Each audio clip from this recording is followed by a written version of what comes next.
বৃহস্পতিবার রাত ৮টায় অন্তর্বর্তীকালীন সরকারের শপথ গ্রহণ অনুষ্ঠিত হতে পারে বলে জানিয়েছেন সেনাপ্রধান জেনারেল ওয়াকারুজ্জামান। সেনা সদর দপ্তরে এক সংবাদ সম্মেলনে তিনি একথা বলেন। সেই সাথে অন্তর্বর্তীকালীন সরকারের প্রধান হিসেবে নোবেলজয়ী ডক্টর মোহাম্মদ ইউনূস কাজ করতে আগ্রহী বলেও তিনি জানান। কিছুক্ষণ আগে আমি আমার কমান্ডারদের সাথে জিওসিদের সাথে কথা বলেছি। পরিস্থিতি এখন অনেক উন্নতি হচ্ছে। আস্তে আস্তে ধীরে ধীরে আমার ধারণা যে ৩-৪ দিনের মধ্যে পরিস্থিতি স্বাভাবিক পর্যায়ে চলে আসবে। তবে যারা এই সমস্ত অপরাধ করেছে তাদেরকে আমরা ছাড় দিব না। অবশ্যই তাদের বিরুদ্ধে আইন ব্যবস্থা গ্রহণ করা হবে। আপনারা দেখতে পাচ্ছেন আমার সাথে 2 নেভি চিফ এবং এয়ার চিফ আছেন। আমরা একসাথে কাজ করছি।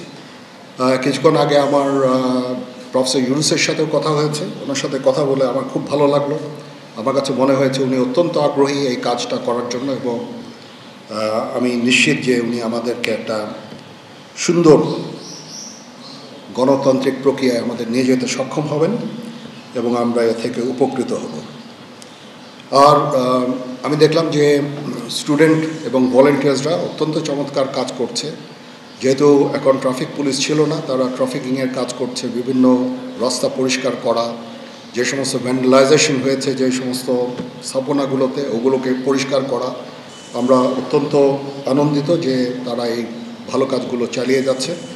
আমি তাদেরকে অনুরোধ করব যে এই ভালো কাজগুলো যেন তারা চালিয়ে যায় এবং বিভিন্ন জায়গায় ঢাকার বাইরে যে সমস্ত লুটতরাজ অপরাধ সংগঠিত হচ্ছে ওগুলো প্রতিহত করার জন্য আমি তাদেরকে অনুরোধ করেছিলাম এবং তারা সেই কাজও করছে। এবং আমি নিশ্চিত যে আমরা সবাই মিলে একটা সুন্দর আবার স্বাভাবিক পরিস্থিতিতে আমরা ফেরত চলে আসতে পারব।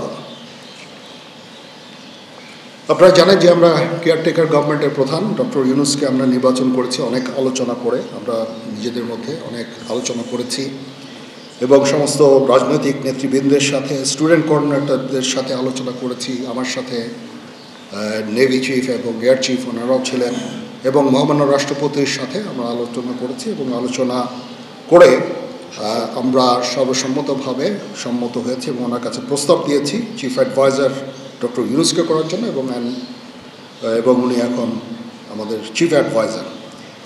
কালকে আসবেন, কালকে হয়তো দুপুরে উনি এসে পৌঁছাবেন। আমি ওনাকে রিসিভ করতে যাব।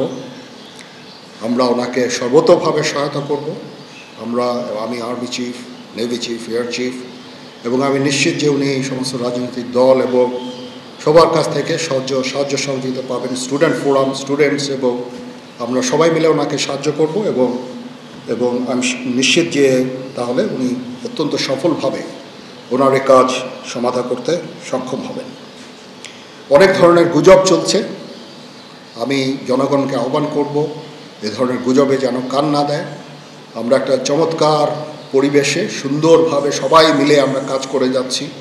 আমার সেনাবাহিনী নিয়ে বিভিন্ন সেনানিবাসের মধ্যে বিভিন্ন কিছু হচ্ছে ইত্যাদি সমস্ত গুজব রটনা করা হচ্ছে। এগুলোতে আপনারা কান দিবেন না এবং আপনারা এই ধরনের গুজব ছড়াতেও দয়া করে সাহায্য করবেন না।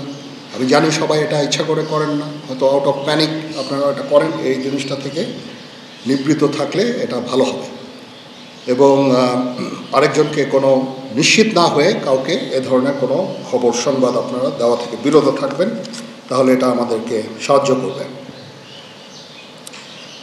পুলিশের পুনর্গঠনের কাজ চলছে। এখন পুলিশ প্রধান একজন নিয়োগ দেওয়া হয়েছে। আমি নিশ্চিত যে পুলিশের মনোবল আবার ফেরত আসবে এবং পুলিশ একটা প্রফেশনাল ফোর্স হিসাবে ভালোভাবে তাদের দায়িত্ব পালন করতে সক্ষম হবে। সর্বশেষে আমি আপনাদের নিশ্চিত করতে চাচ্ছি যে সেনাবাহিনী, নৌবাহিনী, বিমান বাহিনী সর্বদা জনগণের সাথে আছে এবং থাকবে এবং আমরা কাজ করে যাব, পাশাপাশি সবার সাথে মিলে কাজ করে যাব এবং আমরা একটা সুন্দর ভবিষ্যতের দিকে যেতে পারবো, ভবিষ্যতে পৌঁছাতে পারবো বলে আমি বিশ্বাস রাখি। আপনারা আমাদের সবাইকে সাহায্য সহযোগিতা করবেন। আপনাদের সাহায্য নিয়ে ইনশাল্লাহ আমরা এটা করতে পারবো। আপনারা মিডিয়া অলরেডি অত্যন্ত দায়িত্বপূর্ণভাবে আপনাদের সংবাদ পরিবেশন করছেন। আমি আবার আপনাদের কাছে এই জন্য কৃতজ্ঞতা জানাচ্ছি এবং ইনশাল্লাহ আমরা সবাই মিলে দেশকে একটা সুন্দর একটা পরিবেশ আমরা সৃষ্টি করতে পারবো এই দেশে। এবং আমরা সবাই ভালো থাকবো ইনশাআল্লাহ। শপথ গ্রহণের জন্য যথাসাধ্য চেষ্টা করছি। একটা প্রস্তাব ছিল বিকালে করার, বিকালে খুব টাইট হয়ে যেতে পারে কি উনি 2:10 দিকে হয়তো এখানে আসবেন, এটা মেবি ভেরি টাইট। আমরা হয়তো তাইলে রাত্রেবেলা রাত 8টার দিকে করতে পারি, হয়তো 400 জন লোকের উপস্থিতি এখানে থাকবে। এই পরিসরে আমরা শপথ গ্রহণের অনুষ্ঠান ইনশাল্লাহ করব। প্রথম কথা হচ্ছে যে আমি দায়িত্ব নিয়েছিলাম অবশ্যই, এবং আমি রাজনৈতিক নেতৃবৃন্দর কাছ থেকে কথাও আমি ওনাদেরকে আমি বলেছিলাম যে আপনারা আমাদের সাহায্য করেন, যে মুহূর্তে এই ট্রানজিশনটা হবে এ ধরনের সমস্যার সৃষ্টি হতে পারে, এবং ওনারাও আমাকে বলেছিলেন যে ওনাদের যতদূর সম্ভব সাহায্য করবেন। তারপরেও কিছু কিছু ঘটনা ঘটেছে, এটা ঘটার পেছনে তো কিছু কারণও আছে, এবং আমরা ইনিশিয়ালি হয়তো কিছু এরকম ঘটনা ঘটেছে, বাট তারপরে এখন পরিস্থিতি কিন্তু অনেক শান্ত হয়ে আসছে। আমরা আমাদের যত স্ট্রেংথ আছে, পুলিশ কিন্তু নন এক্সিস্টিং, পুলিশ কোনো ডিউটিতে নাই। পুলিশের একটা বড় ফোর্স, এটার যে ভয়েড যেটা সৃষ্টি হয়েছে, এই ভয়েডটা সেনাবাহিনীর স্ট্রেংথ দিয়ে এটা পুরো করা সম্ভব না। আর তারপরেও আমরা যথাসাধ্য চেষ্টা করে যাচ্ছি, এবং হাজার হাজার লোককে আমরা কিন্তু এই সমস্ত সমস্যা থেকে আমরা উদ্ধার করেছি। বহু পুলিশ, আমার জানা মতে বহু পুলিশ, অনেক থানা, তারপরে সরকারি কর্মকর্তা কর্মচারীদের রেস্কিউ করা, এই সমস্ত কাজগুলো আমরা করেছি। আমরা সমস্ত ইম্পর্টেন্ট জায়গা যেমন বিমানবন্দর, ডিপ্লোম্যাটিক এরিয়া, সেক্রেটারিয়েট, জাজেসদের অ্যাকোমোডেশন, তারপরে সেক্রেটারিদের অ্যাকোমোডেশন, এই সমস্ত গুরুত্বপূর্ণ জায়গাগুলিও আমরা প্রোটেক্ট করছি, এবং বিভিন্ন জায়গায় পেট্রোলিং করা হচ্ছে। তারপরেও একটা ইনিশিয়ালি 2-1 দিন এটা হয়েছে, সেজন্য আমি অত্যন্ত দুঃখিত এবং বিব্রত। যাই হোক, এটা আমার যে স্ট্রেংথ যা ছিল এটা নেভি এয়ারফোর্সও তারা তাদের মতো করে করেছে, আমরা যথাসাধ্য চেষ্টা করেছি। তারপরও কিছু হয়ে গেছে, এটা আমার জাস্ট সিম্পলি আমাদের এনাফ স্ট্রেংথ ছিল না। বাট আমি নিশ্চিত যখন পুলিশ পুনর্গঠন হয়ে যাবে, তারা যখন আবার কাজে নেমে যাবে, তখন এই ভয়েডটা খুব সহজেই আমরা পূরণ করতে পারবো। পুলিশের একটা বিরাট সংখ্যক ফোর্স, পুলিশ ইজ একটা বড় ফোর্স। তো এই ফোর্স যদি নিষ্ক্রিয় হয়ে যায়, সেটার ভয়েড পূরণ করা সেনাবাহিনী, বিমান বাহিনী, নৌবাহিনী সবার পক্ষে সম্ভব না। আমরা এটার জন্য ডিজাইনও না। যাই হোক, আমি নিশ্চিত যে খুব শীঘ্রই তারা পুনর্গঠিত হবে, এবং এই সমস্ত ভ্যান্ডালিজম এগুলোকে প্রতিহত করতে সমর্থ হবে। বাট আমি এটুকু আপনাদের বলছি যে যারা এই সমস্ত কাজে জড়িয়েছে তাদেরকে আমরা আইনের আওতায় আনার সর্বোচ্চ চেষ্টা আমরা করব। হ্যাঁ হচ্ছে, বাট সংখ্যা অনেক কমে এসেছে।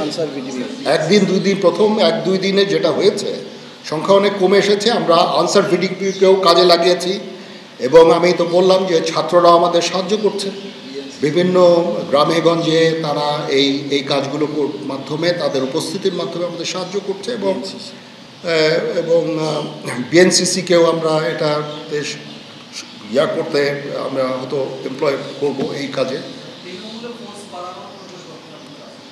আমি আমার যত ফোর্স আছে মিলিটারি সব অল ডিপ্লয়েড, এবং তারা তাদের সাধ্যমতো এই কাজে নিয়োজিত। এখন রাজনীতিবিদরা বললেন যে জেনারেল সাহেব আপনি নিরাপত্তার দায়িত্ব নেন, somebody has to take it. তো আমি আর তো কেউ নেওয়ার নাই, আমি নিয়েছি, এবং যদি কোনো ব্যর্থতা থাকে সে দায়িত্ব আমার। আমি আমার সাধ্যমতো চেষ্টা করেছি, এবং খুব কম সময়ের মধ্যে একটা স্বাভাবিক পরিস্থিতি ফেরত আসছে।